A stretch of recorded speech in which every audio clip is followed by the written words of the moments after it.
not gonna have my husband. You're not gonna have me. Like, you don't always come to my stuff because of our big. Y'all, this didn't just turn ugly, it feels like something detonated and exposed everything in a single night. Because for a while, most people brushed off the friction between Tina Campbell and Warryn Campbell as talk, rumors, nothing solid. But now, it feels like a completely different situation is starting to surface. According to insiders, Warryn didn't issue a response. He reportedly went live.no heads-up.no teaser. Just a dim frame, a hardened expression, and one sentence that instantly shifted the atmosphere. I'm not here to explain anymore. I'm here to reveal. Internet shut down because what came after, based on online reactions, wasn't just pushback. It looked like an alleged reversal. Sources say he alluded to hidden encounters, after-hours exchanges, and discussions that supposedly paint a completely different version of events than what people accepted. And that's where the first shift lands. Because instead of taking responsibility, he allegedly redirects the entire story, claiming he wasn't the one concealing anything. He was the one being manipulated. That single statement, it sent timelines into meltdown. But then the pressure rises, because insiders suggest this won't stay confined to the internet, that he reportedly hinted that if things escalate, everything could move into legal territory, where proof, texts, and sequences won't remain hidden. And just like that, this stops feeling like online chatter that IT feels like something edging toward a full public breakdown. Meanwhile, Teddy Campbell is getting dragged further into the chaos, with audiences questioning what he understood, and at what point. And here's the detail keeping everyone watching. No one is outright rejecting anything. No direct clarifications. No complete narratives. Just responses, implications, and silence where answers should exist. So now the real focus isn't what's already out there. In our relationship with where we are now, I think I just want to make sure that we're even intentional, even when we're working, just to kind of, just check on. It didn't begin with a statement. It didn't begin with a rebuttal. It began with a live stream. According to online buzz, Warryn Campbell didn't pause for PR or legal advice. He reportedly went straight to IG Live, flipping something private into a public moment in seconds. No build-up. No warning. Just a lens, an unblinking stare, and one line that hasn't stopped echoing. I'm done talking. Now I'm showing. Internet locked, because right then the story stopped feeling like gossip and started feeling like something heavier, even if nothing had actually been confirmed. And that's where the first shift hits, because online perception doesn't wait for proof. IT moves on shock. Sources say Warryn alluded to alleged footage, late-night environments, hushed exchanges, interactions that look too close to dismiss. Nothing directly proven, but just enough to ignite speculation that traveled faster than the truth. We started doing the check-ins about 2008 because we didn't feel connected. If you don't connect, then... Comment sections erupted instantly. Reaction channels went into overdrive. Viewers began pausing clips, zooming into micro-expressions, dissecting every second of silence. And once the audience starts decoding body language, control slips away from the people inside the story. But then the pressure spikes, because instead of apologizing, stepping back, or shutting it down, he allegedly redirected the entire narrative. I wasn't the only one involved. Silence. I was used. That statement explodes across timelines, because now the story isn't just about alleged betrayal, it's about shifting responsibility. And that's the second twist, because the moment both sides begin implying different versions of reality, the audience stops asking who did what, and starts asking who's hiding more. Meanwhile, Tina Campbell stays completely silent in public, and that silence is being interpreted in every possible way. Some call it strategy, some call it shock, others call it confirmation. And when silence becomes part of the narrative, it amplifies everything. Then another layer hits, because according to insiders, this isn't staying on social media. In 2013, where infidelity rocked the core of the family. It's all on you, Teddy. Warryn reportedly made one thing unmistakable. If this keeps escalating, everything shifts to court. Private texts, voice recordings, timelines, and the second legal action enters the picture, the entire energy changes. Because court doesn't operate on emotion, IT operates on documentation. And that possibility sends the internet into another spiral. Because now viewers aren't just reacting to what they've already seen, they're anticipating what could be exposed next.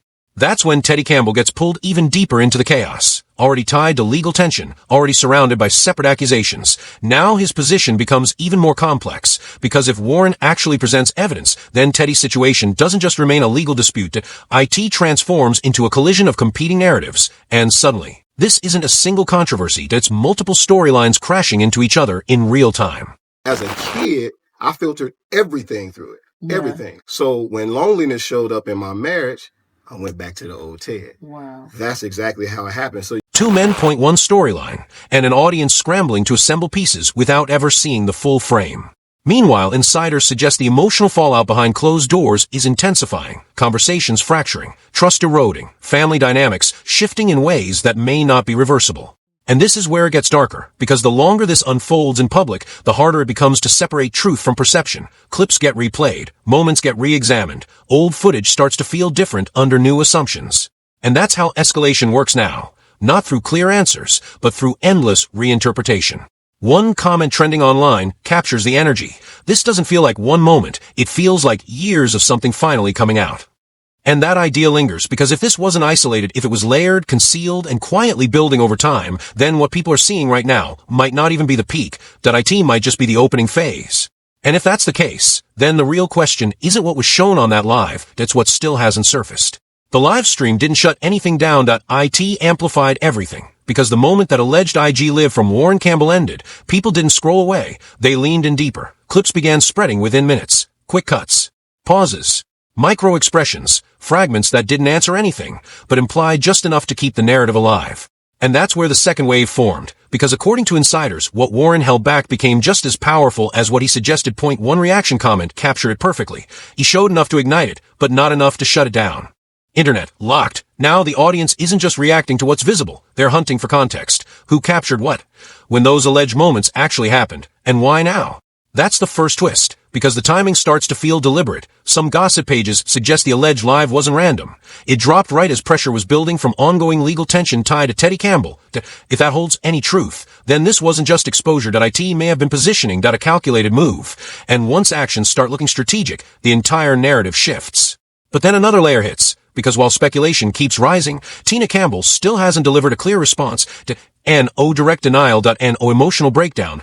NO counter live. Just silence. And silence in a moment like this, it gets decoded instantly. Some say it's legal guidance, others say it's shock, others say it confirms everything.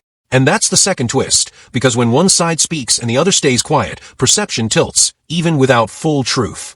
Then the escalation deepens, because according to online chatter, Warryn allegedly hinted that what surfaced, or was implied, on that live was only a fraction, that there are more messages, more timelines, more context.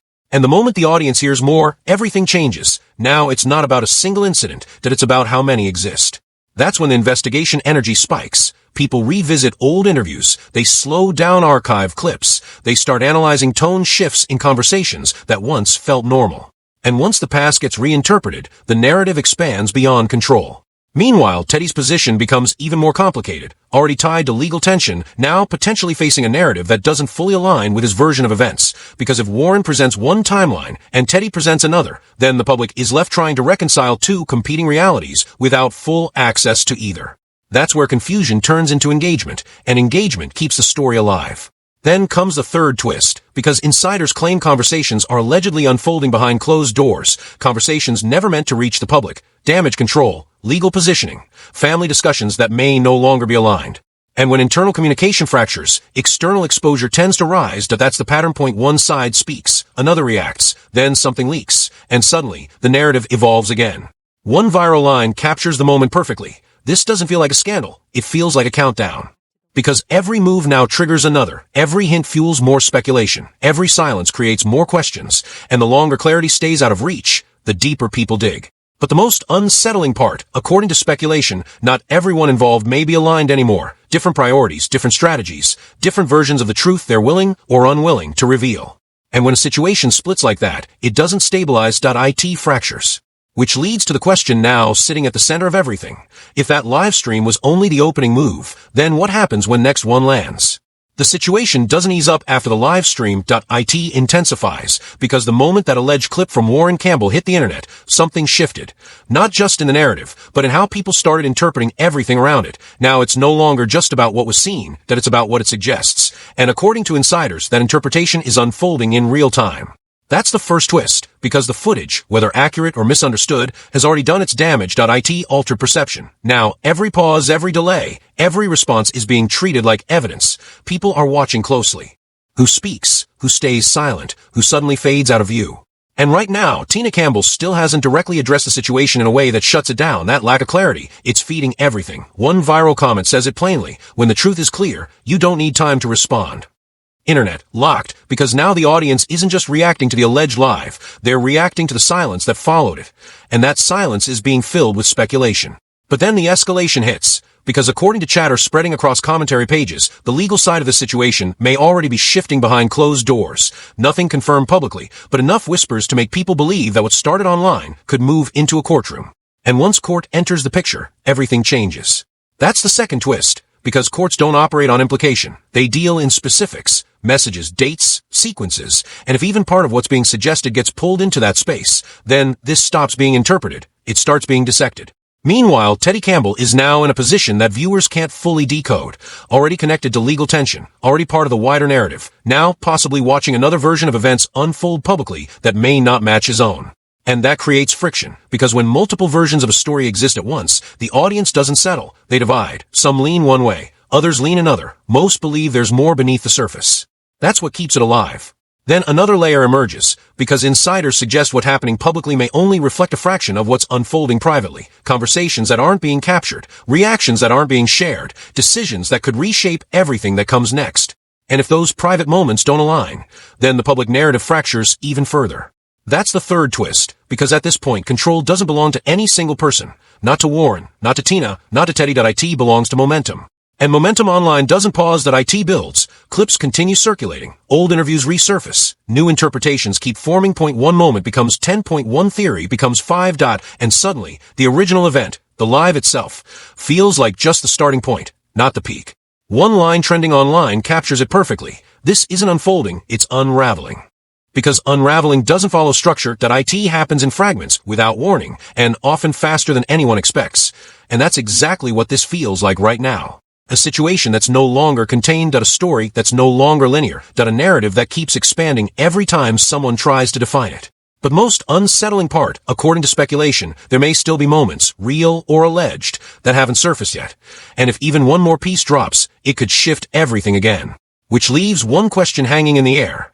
If that live stream changed how people see this story, what happens when the next version of it gets revealed?